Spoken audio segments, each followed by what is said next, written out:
Hej alle sammen. I dag vil jeg vise et sødt make-up look, som er perfekt til stranden eller festival, eller hvad man nu skal til sommer. Jeg starter med at fugte mit ansigt med min Nivea Daycare dagcreme. Og den propper jeg altså på mit ansigt og blender den ud, og så lader jeg den lige tørre lidt. Og så tager jeg en Masters Touch Concealer fra Max Factor.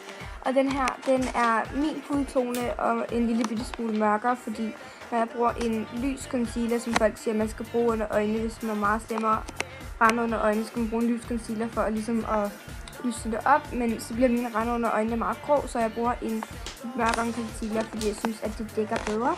Og så blander jeg så bare ud med mine fingre.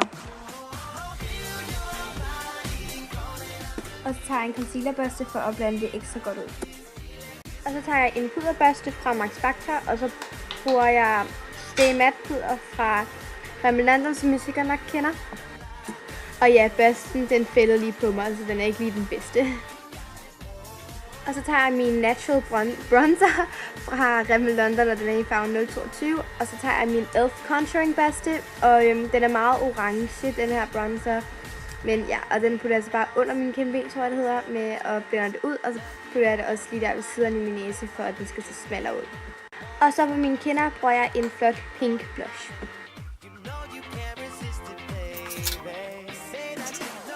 Og så tager jeg min Gush palette, og så bruger jeg en brun taupe-agtig farve. Og så fylder jeg så bare mine øjenbryn ind for at få dem til at fremstå mørkere. Og så tager jeg den her cream eyeshadow, og den bruger jeg så som base, så min øjenskygge holder længere. Den har ikke så meget farve, den er mest bare en champagne-glitteret-agtig farve. Og den ser så bare sådan her ud.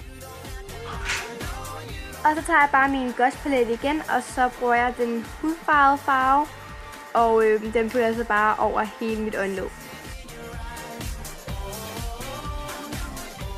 Og så bruger jeg den samme farve, som jeg brugte til mine øjenbryn, og putter den i min globelinje og blender den ud. Og så tager jeg den hvide glitrende highlighterfarve og putter den under mine øjenbryn og derved inderkant. Eller hvad det hedder? Ja, lige der. Og så tager jeg igen min cream eyeshadow, og så jeg havde ikke renset min børste godt nok, så den blev lidt blå.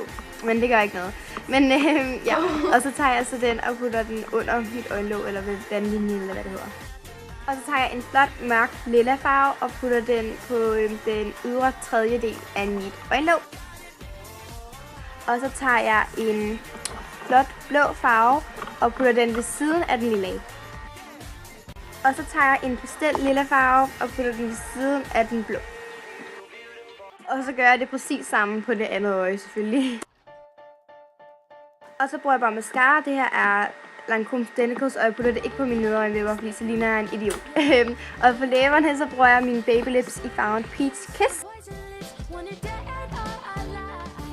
Og det her, det er så det færdige resultat. Man kan gøre det mere dramatisk eller blødere. Det bestemmer man selv. Og jeg håber, I fik noget inspiration og kunne bruge den her video til noget. Vi ses!